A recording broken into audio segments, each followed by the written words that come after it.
مساء الخير. النهارده عندنا فلوج عشوائي من الفلوجات العشوائيه اللي احنا بننزلها كل شويه. عندي شويه توضيب في الاوضه هتشوفوه كمان شويه، ورايح لايبزيج ان شاء الله. عندي شويه حاجات كده عايز اعملها، مش هقول لكم بقى انا هعمل ايه، اشوفوا في الفيديو ان شاء الله. فيديو النهارده مختلف شويه، انا ما صورتش حاجه شبهه قبل كده، فانجوي. بصوا يعني انا هو مثلا ده كان يوم بكتب اللي هو كذا الساعه كذا وكذا الساعه كذا ومش عارف ايه. طبعا مش بعمل كده كل يوم، بس لما يبقى ورايا حاجات كتير يعني. ده النهارده، دي الحاجات بتاعت النهارده وانا كاتب ايه.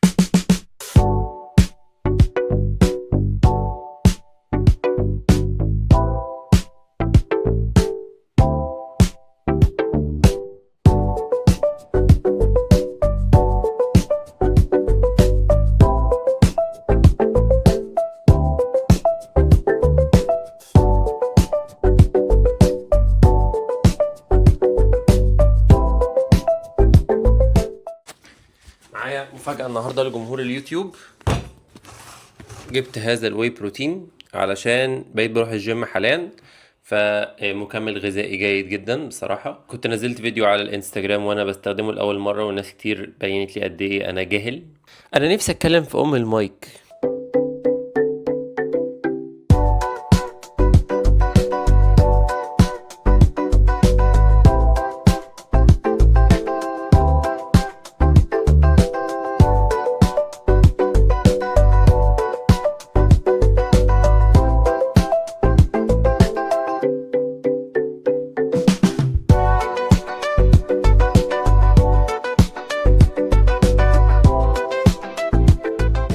بعد اخر لقطه كنت بصورها، وبعدين دخلت الحمام عادي بقى، غسلت اسناني مش عارف ايه بلا بلا بلا.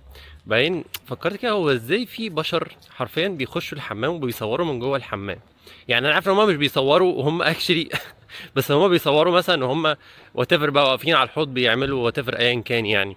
بحس ان دي اكتر حاجه برايفت في الحياه، الحمام. فاللي هو احنا ازاي وصل بينا لمرحله ان احنا بنصور واحنا جوه الحمام؟ الفيوز، هل الفيوز مهمه للدرجه دي يعني؟ الاسبوع اللي فات ده كان اول اسبوع انتظم بجد يعني في الجيم. اتمنى نستمر ان شاء الله باذن الله، هوبفولي. يعني الموضوع كويس صراحه، يعني مش بس الجيم، بس ان الواحد كمان بياكل كويس. ولما تاكل كويس، وانا الاحساس ده انا حسيته قبل كده، يعني الواحد بيبقى حاسس جسمه عامل ازاي قبل ما يبقى ماشي هيلثي وبعد ما بيمشي حبه هيلثي. طبعا ده اسبوع واحد بس يعني، عشان انا مشيت على الموضوع ده قبل كده، فانا عندي فكره هاو ات فيلز يعني.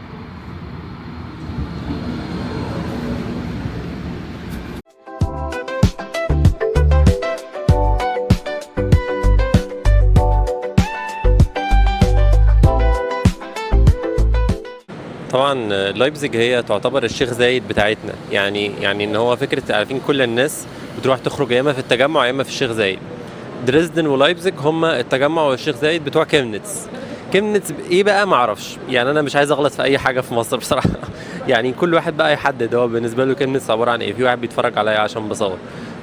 طبعا بالنسبه للناس هنا يعني ايه، في حد بيصور فيديوهات في كيمنتس ازاي يعني. فحاليا هي ناس كتير جدا بقى في الويك اندز بتروح لايبزيج او بتروح دريسدن، يعني لمختلف الاسباب. يعني لايبزيج تعتبر فيها خروجات من ناحيه الخروجات بتاعتهم زي البارات مثلا، فيها شوبينج برضو، مولات مش عارف ايه. يعني لايبزيج تعتبر شبابيه يمكن اكتر شويه، مش قادر احدد قوي الصراحه ايه الفرق. دريسدن يمكن مدينه اثريه، يعني مدينه فيها تاريخ اكتر وفيها حاجات مونيومنتس وحاجات سياحيه تتشاف يعني. فاللي هو ممكن اللي ما شافهاش يروح يشوفها او كده يعني لحد دلوقتي مش قادر احدد قوي، او اللي هو اوصف قوي بالظبط ايه الفرق ما بين دريسدن ولايبزيج يعني. بس اللي راح دي وراح دي هيبقى فاهم تقريبا، واللي ما راحش انا اسف، كان نفسي اوصل لكم احسن من كده. هل هو فعلا القطارات كلها مش مكيفه؟ يعني القطر ده مش مكيف، وبجد في الحر ده الموضوع صعب صعب صعب.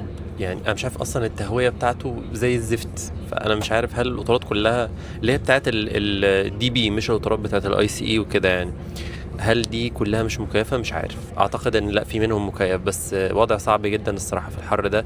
درجه الحراره بره باين 30 ولا حاجه كده، وجوه القطر مش مكيف. حرفيا نفس الراجل اللي كان راكب القطر وكان بيبص عليا وهو راكب القطر وانا بصور لسه معدي من جنبي دلوقتي راجل متفاجئ جدا، راجل ستيني الماني كلاسيكي يعني. ادي محطه القطر بتاعت لايبزيج، محطه كبيره الصراحه يعني.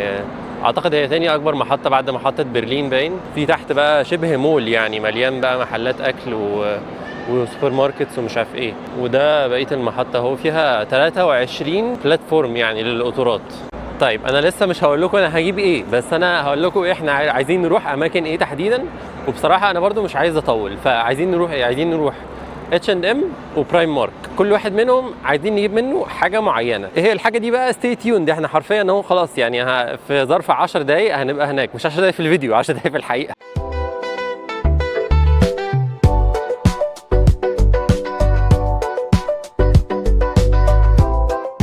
حاجه سريعه بس يعني عليا، ان انا عندي مشكله ان انا للاسف بحب شراء اللبس، يعني بحب الشوبينج للاسف زياده عن اللزوم. القصه دي بتمثل لي من ساعه ما سافرت مشكله ازليه، لانه انا وانا في مصر ما كنتش بقبض فلوس عشان اصرفها على الشوبينج، فاللي هو خلاص انا كده كده اهلي هيجيبوا لي حاجات مش عارف ايه ماشي، فبس ضميري كان بيأنبني شويه، فاللي هو لا خلاص انا كنت بوقف الموضوع ده، وانه لا مش هجيب مش عارف ايه عشان ضميري ما يأنبنيش، يعني اللي هو اخلي اهلي يصرفوا عليا في الموضوع ده. من ساعه ما سافرت بقى وانا بقبض فلوس، الفلوس دي انا بقبضها وعايز اجيب بيها بقى، يعني عايز افولفل بقى الحته الارج بتاع الشوبينج ده. للاسف الشديد المرض، هذا المرض القاتل، المنتاليتي دي ابتدت تتحسن شويه، اللي هو انا خلاص بقيت ماشي اوكي، بس هجيب حاجات معينه قوي، اللي هو انا عارف كويس انا هجيب ايه، واللي هجيبه ده انا عارف انا هلبسه امتى وفي ايه ومش عارف ايه، يعني ايه الميزه بتاعته او ايه الحاجات اللي فاهمين قصدي. بس اللي على اليمين ده المول، ده اهم مول اعتقد في لايبزيج، يعني اللي هو في امبرول ده. اي محلات مش موجوده في المول هي موجوده في هذا الشارع، وفي محلات موجوده اصلا في الاثنين، يعني موجوده بره وجوه كمان اعتقد. في راجل تاني برضو كان ماشي مع مراته ولا صاحبته ولا عيالهم ومش عارف ايه، ولما لقاني فتحت الفيديو بتكلم وبتاع فبيبص عليا. الالمان عامه ما عندهمش حته الكونتنت كريشن دي، يعني هم ابطا وسيمبل اكتر من كده بكتير، يعني هم بيتفرجوا اعتقد على الكونتنت كريتورز اللي بيتكلموا انجليزي، لكن انا ما اعتقدش ان هم يعني في كونتنت كريتورز بجد عندهم مثلا ملايين الفولورز او كده المان. طبعا هنا في الشرق الناس حالتهم صعب، يعني مش اب تو ديت مع الدنيا خالص. وصلنا للمحطه الاولى برايم مارك، محلي المفضل. اوكي وصلنا لسكشن الرجاله. احنا عايزين نجيب ايه؟ قلنا عايزين نجيب بنطلون لينن. هنا الدنيا مش زحمه قوي، فانا ممكن اصور لكم اللي بيحصل. اهو هو ده لارج فممكن ينفع عادي ماشي. فاحنا دلوقتي استنى كده، في لينن تاني هنا اهو ماشي، ده الوان تانية يعني. انا هجرب الاثنين عامه، يعني هو في اتنين، في البنطلون ده تمام، طبعا انتوا مش هتشوفوا البنطلون كامل يعني، بس هو دي خامه اوكي، اللينن خامه تانية مختلفه، فانا هجرب الاثنين ونشوف. هو ده البتاع مكتوب عليها ميديوم، ما عندناش اوبشن تاني غير اللارج ده في اللينن، يعني اللينن ما فيش ميديوم للاسف، اللي هو اللي مش لينن بس شبه اللينن يعني، ناخد منه اللارج بقى. افتكرت حاجه دلوقتي ان انا محتاج هذا التانك توب عشان البسه تحت القميص اللي عندي. بص بقى هعمل ايه، هجيب هذا التانك توب خلاص، وهجيب قميص انا مش هجيبه من هنا، بس انا هجيب قميص من هنا على نوع من التجربه. طب ليه ما جبتش القميص اللي كان معايا في البيت؟ ما اعرفش، انا فكرت اجيبه عامه بس ما جبتوش فور سام ريزن. فانا هجيب قميص من هنا شبه اللي عندي، هجرب بس موضوع الكونسبت بتاع التانك توب ده هيبقى شكله عامل ازاي لما البسه تحت القميص اللي عندي، وبعد كده لو تمام اوكي مش عارف ايه، على سبيل التجربه بس مش اكتر يعني. طبعا نجرب برده معاهم البنطلون، واي نوت. طبعا انتوا كنتوا فاكرين اني هاخدكم معاكم وانا بقيس؟ يا جماعه شويه خصوصيه يا جماعه، مش معقول كده، عيب يعني. انا قست الحمد لله، لقيت بنطلون لينن، هو يعني اوكي الكواليتي بتاعته مش عاليه قوي، بس هو برايم مارك which is fine يعني، فغالبا هجيبه ان شاء الله. ممكن ابص في H&M، في H&M اغلى شويه بصراحه، بس كواليتي اعلى اوبفيسلي، فهشوف كده ايه الفرق يعني. لو الفرق جسيم قوي انا بدور عليه دلوقتي، فبقول لو الفرق جسيم قوي فممكن اغير، ابقى اجي ارجع ده يعني برايم مارك واجيب بتاع H&M. انا هبقى صريح معاكم، انا دلوقتي عايز اجيب نظاره شمس بقالي كتير جدا بصراحه، فانا هشوف لو في اكيد في نظارات شمس، بس انا مش عارف هي هنا في الدور بتاع الرجاله، انا عايز اجيب نظارات شمس. انا اعتقد انتوا ابتديتوا تجمعوا انا بعمل شوبينج لايه، بس انا مش هريفيل اي حاجه دلوقتي بصراحه، بدور على حاجات في المحل وفي نفس الوقت بصور، فكارثه. الراجل لقاني بركن على جنب بيقول لي المرايه هنا اهي. طيب انا هقيس اهو، ثانيه واحده هقيس النضاره، ثانيه واحده. هو انا ازاي ممكن اقيس النضاره بالبتاعه دي يعني؟ الغلاسه دي يا جدعان. ماشي والله انا حاسس ان دي لذيذه، بس هي كبيره شويه الصراحه. لا ممكن، وبعدين دي مش عجباني، البتاعه اللي من فوق دي مش عجباني خلاص، لا ممكن نشوف واحده تانية. معانا اوبشن تاني، بنشوف كده ايه بقى النظام. اوكي اروح اشوفها برضو في المرايه، معلش انا شايف بس برضو لا اوريكم برضو، يمكن انتوا يبقى يعني حد يبقى عنده راي حتى لو انا مش هاخد بهذا الراي. ليه نظارات الشمس مش حلوه كده يا جماعه؟ انتوا عارفين المشكله ايه؟ ان البتاعه دي طالعه فوق حواجبي، فاللي هو هي يعني شكلها غريب والله، طالعه فوق حواجبي. يعني انا فاهمين قصدي؟ الموضوع غريب جدا، البتاعه طالعه فوق حواجبي، ايه الهبل؟ طيب يعني فشل ذريع في نظارات الشمس الحمد لله. على فكره انا مش عاجبني برايم مارك، مش عاجبني النهارده، مش عاجبني، حاسه ممكن يبقى احسن من كده. اوضه بتاع القياس بتاعه الرجاله مقفوله، فبرضه دي يعني لازم انزل تحت عشان اقيسه بتاع. مش عاجبني النهارده الاداء، مش كان ممكن يبقى احسن من كده الصراحه. طبعا انا بحكم على الاداء بتاع برايم مارك ليه؟ عشان انا اشتغلت هنا قبل كده، اشتغلت في هذا المحل تحديدا، فيعني انا عارف ان الاداء ممكن يبقى احسن من كده. ثقوا فيا لما اقول لكم ان في اداء احسن من كده في الشغل. بصراحه مش عاجبني الشغل.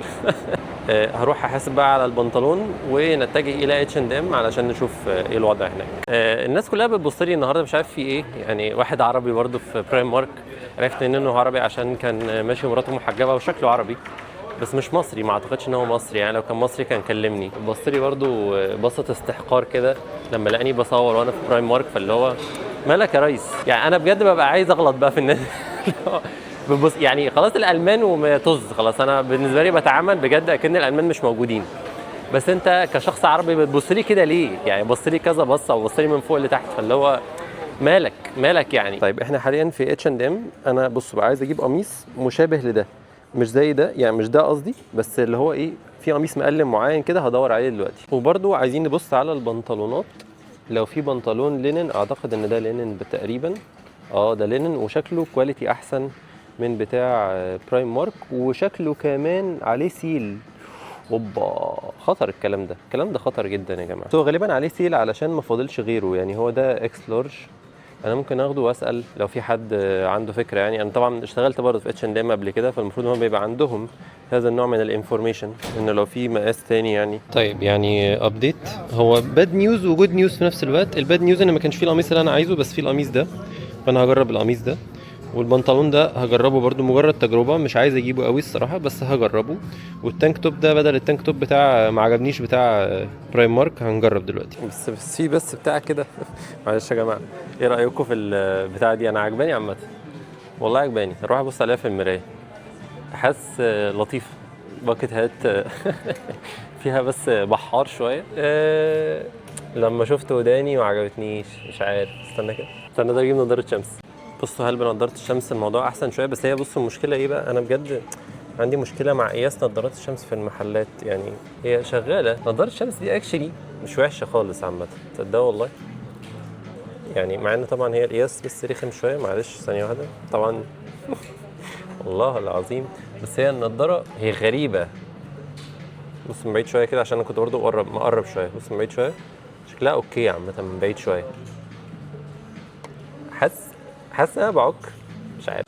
هو معلش بجد ليه صعب قوي كده ان الواحد يجيب نظاره شمس؟ حاسس ان الموضوع المفروض يبقى اسهل من كده. يعني هي النظاره دي عجباني، يعني مش وحشه عامه، بس مش عارف هل اجيبها ولا لا. بصوا ايه رايكم في دي؟ انظموا. لا مش عجباني اكشلي. بعد شويه تفكير حاسس دي نوع النضاره اللي ممكن تجرو اون مي. استنى ما البس بتاع الباكت هات معاه. اوبا اديله في البحار. والله العظيم انا حاسس ايه، بس المشكله ان ده مش هينفع مع القميص ده. يعني البتاعه دي لازم يبقى معاها حاجه نيوترال علشان ما تبقاش رخمه. هتبقى غير كده هتبقى رخمه، هتبقى مش حلو. فانا غالبا مش هجيبها هذه الباكت هات الصراحه.